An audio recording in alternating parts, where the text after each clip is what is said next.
Hello, my name is Melissa Dennis, and today, the 22nd of April 2012, I'm doing a video presentation as a last class assignment for my online American Lit 2020 class at Lake Sumter with Dr. Campbell. The title to my presentation is Independence Through Death in Kate Chopin's Awakening. Thus, being her last short novel due to heavy criticism, she uses the title The Awakening as a symbolism in reference to the main character Edna and her heated sexual passions and her desires to be free and possessed by nobody. The thesis for my presentation is that Edna knows she will never truly be happy until she can find a way to gain her freedom and independence, thus believing that there is no beginning and no end. She abandoned herself to fate, giving the ultimate sacrifice of her soul to the solitude of the ocean that would bring her peace and tranquility. Edna, at the mere age of 12, lost her mother to a sudden illness, leaving her and her two sisters to be raised by their Presbyterian father, a colonel in the Confederate Army, where they lived in Kentucky on their bluegrass farm.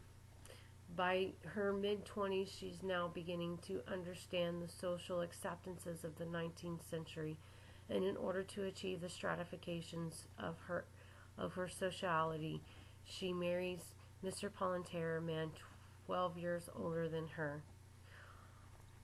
They bore 2 children, and although she loved them dearly, she felt yet they need not possess her body and soul. In other words, she loved her children, but not enough to keep her content and happy. The first chapter opens to the Pallanters on their summer vacation in Grand Island off Louisiana coastline, where the women spend the summer and the men come and go due to business on the main island. And this first awakening comes when one night her husband comes back from a billiard hall and consistently petitions her to come to bed. Knowing what is expected, she refuses to cave to his sexual needs and refuses to join him. Critic Bill Delaney argues that this is the first time that she is awakened to the degradations of being used as a sexual object.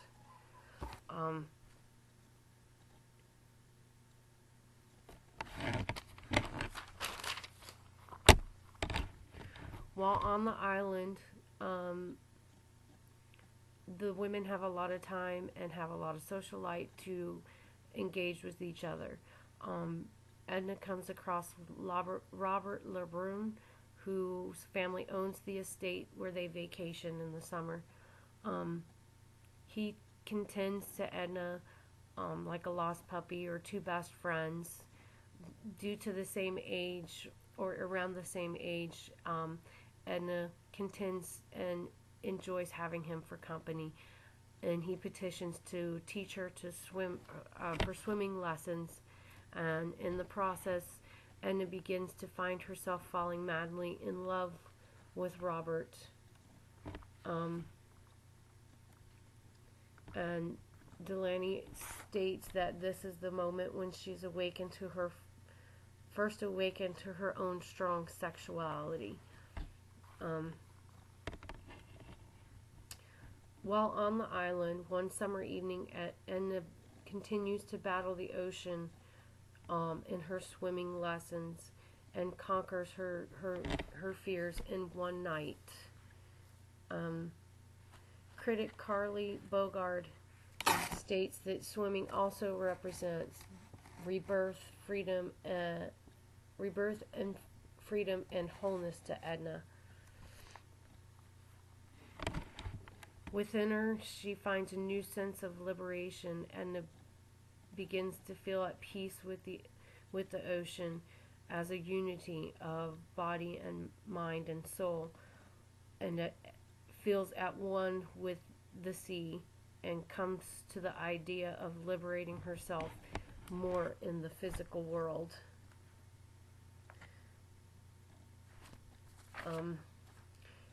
Critic Peter Romo states that this begins Edna's search for individuality. While in her search, she sends her children to their mothers, or to their grandmothers in the country while she moves out of the family home and moves into a small cottage just a few blocks around the corner. She consistently strives artistically in her paintings, while sexually she is still unhappy. In her attempt to block out her heated desire of passion and her lust for Robert, she has an affair with Assail, one of society's young men of fashion. He gives her the affection she craves and so dearly misses, while not with Robert. Nonetheless,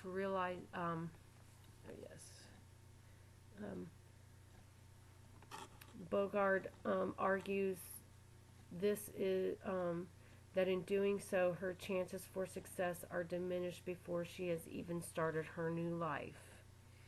But nonetheless, realizing he is not the man that has haunted her dreams, she ends their intimate relations between them. And it comes to the conclusion that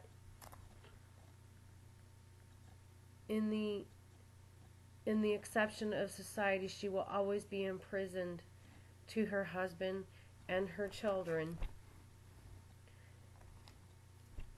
and she will never completely belong to herself. And it takes her last day back to the beach on Grand Island, where she first felt liberated.